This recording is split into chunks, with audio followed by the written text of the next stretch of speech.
We're here in the beautiful fall foliage with Gary Kutcher, candidate for town board, has a few things he'd like to discuss with us here at Progressive Issues. We're always open to discussing issues of the day. And let's begin with Gary. What brings you here and why are you running, and what do you want the voters to know about you that's going to help them to decide whether to cast a vote for you for a town board? First off, I grew up in Woodstock, graduated from Ontario High School, class of '73. I have been involved with politics for many years, going back to the times when I lived in Woodstock, and my dad was very active in Woodstock politics. Mike Kutcher, a lot of people remember him. And he did a lot of good for the town. He's one of the people who started the Woodstock Environmental Commission. And we miss him. So I came back 2.5 years ago to take care of my mom, who's disabled, and that's worked out wonderfully because I've been able to help her restore her health. And it's allowed me to come back to my hometown and to everything that I love about being alive is here pretty much. So I see that the town is really struggling with a lot of issues. On the local level, town government is very dysfunctional, and I've watched since I've been back the arguing and the bickering and all of the odd plans that the town wants to do and to have taxpayers pay for. The initial one I got involved with that led me into my candidacy is the solar complex that they wanted to build at the sewage treatment plant. Right. And we're fortunate that we have Ken Panza, who's a very good researcher and looked at every different angle with the plan and realized that it was flawed on a lot of different levels. Right. The town mucked it up even more by trying to bring in a new contractor halfway through the process, which is technically illegal because they had a contract with an outfit in Kingston, Solar Tech, and they were going to just switch over magically, and they didn't even let Solar Tech know. Right. They were the last to know. That's right. So just so you know, Gary, our position, or I should say my position, I think David's is similar, if not the same, is that we support doing solar, but it has to make sense financially. Yes. And that's really the key. I agree. And I personally don't think that plan that they put forward made sense financially.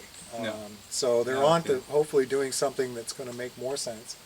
Some of these other projects that are happening, they're proposing a big renovation of the community center, which is directly after they've just finished renovating the town hall, and that they have actually put aside over $300,000 to pay for this renovation. And what do you think about that? Do you think the town can afford to just keep spending and spending, or at some point do we have to rein this in, or what? Well, I know the town can't afford to keep spending and spending because I looked at their proposed budget for 2014. They don't have the money. Okay. It's already been allocated on paper to different things, one of which is the reed beds, and they're in the process of socking in another $100,000 into their reserve fund for the reed bed project. And I haven't looked at the plans for that, so I don't know if that's financially. You said $300,000 to do the reed beds? $300,000. Wow. They've already got $200,000 allocated in a separate account, but they're draining their reserves to zero to do all this. I see.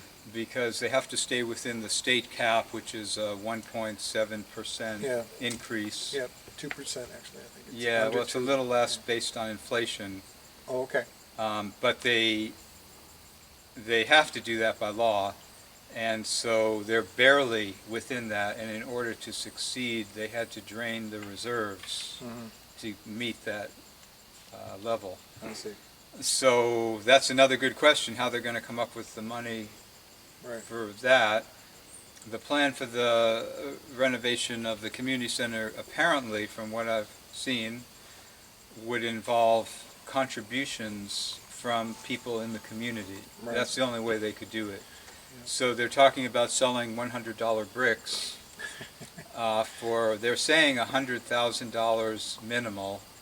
I think it's closer to 300,000 or 400,000. Well, Kathy Magarelli said right directly to me, because I heard it, she was talking to me, and she said, we've already got 300,000 tucked away for the community center renovation, so we're not going to raise taxes. And I'm thinking, hey, wait a minute. This was tax money that was collected and squirreled away. And I guess on a much bigger concept is this issue of shouldn't the voters have an opportunity to decide whether or not they want to spend this money, it's a lot of money, on community center renovation, or would they rather spend it on other things? So here's something else interesting to throw into the mix. And by the way, I believe strongly that the people of Woodstock, the voters, the taxpayers, need to have a direct say in what the town's doing. Yep. And right now, it's far from that, because the town board doesn't want the people to participate, and therefore they don't make it easy to participate. Right. And they've limited even the public comment period, not only to how much time you have, but how many people can say anything. I know. And then they've got one guy who shows up at every meeting and runs up, so instead of 5 slots, there are now 4 slots. Right. So that's undemocratic. Right. The town used to run more in a town hall meeting style, Yes, we know. and now that's all been lost. You would try to bring that back? Yes, definitely. I absolutely. think that's the best form of government, is a more direct form of democracy where people can participate. Now, when you were in Oregon, Yeah. You were very much involved with public access TV, is that Yes, correct? yes. What was that about, and how would you bring those skills to Woodstock? Well, we were talking about that. Dave and I were talking about that before. The reason we were so successful is we decided, number one, to form a nonprofit to run community television. It wasn't the town. And granted, Angela has really tried hard to keep everything rolling and has worked really well at that, but she's just one person. And the rest of the town board has expressed very little, if any, interest in community television. So what we did in Eugene was we had a functioning nonprofit that took care of the business, so the town, the city, didn't have to worry about it.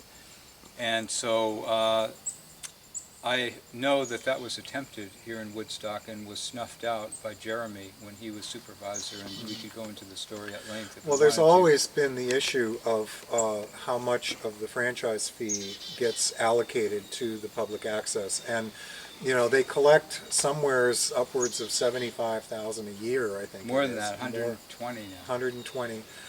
And the public access TV gets a very small. Almost nothing. Yeah. 3,500 is what they got last year. Yeah, it's really So that's not one good. issue, but even setting that aside, we had the same problem in Yeah. Eugene. But what we did was we hired a guy to teach classes and to be in the studio to Yeah. help people. Yeah. And we went from 25 programs to 50 Wow. in about 2 years. Wow. Because he would bring people into the class who wanted to have a show. Yep. And they'd learn all the skills. And I'm not talking about an hour or two that we get trained here in Woodstock, Right. but it was an 18-hour course. Yeah. And he had several. He had a studio course, he had documentary courses on how to use the different software for editing video. Yeah. And it involved more people, and the more people who got involved with more shows, it increased our viewership. Right. Because people would want to see their particular stock car racing or pro Sure, wrestling or maybe more political issues. So it sounds like you're a key. You could be a very key voice on the town board with regards to public access TV. What else? You said your father founded the Environmental Commission. I served on that commission for 4 years and am very familiar with it. One of the problems I think I found serving on the Environmental Commission is that the town board, at least while I was there, was very unresponsive to proposals, recommendations. I worked very hard on several issues, and they were all passed unanimously by the Environmental Commission and sent on to the town board, and not a peep, not another word was heard about these great initiatives that we were working on. Would you advocate giving the Environmental Commission a little bit more respect and responsibility and authority in implementing some of these programs that I think everyone in town would support? Yes, I would. Mostly it's about how much interest the town board is taking in a particular issue. So when they decided they wanted to do the solar plant and the Environmental Commission agreed it was a good idea, they're off and running, and they have the whole thing rolling because they're interested, and they saw it as a little feather in the cap of Woodstock. For the solar Woodstock. Solar was carbon neutral and everything. Right, well, and so it's more a political thing that they could see that they would look good if they did something good. Whether they're actually all that interested in solar, who knows? But so it's a matter of having an interest in what the different commissions are doing and not fighting with them like the current town board, where they're on the verge of firing the ethics. Oh, the ethics board, and the ZBA was everyone walked out on the ZBA. That's right, and everybody quit because they fired the main chairperson.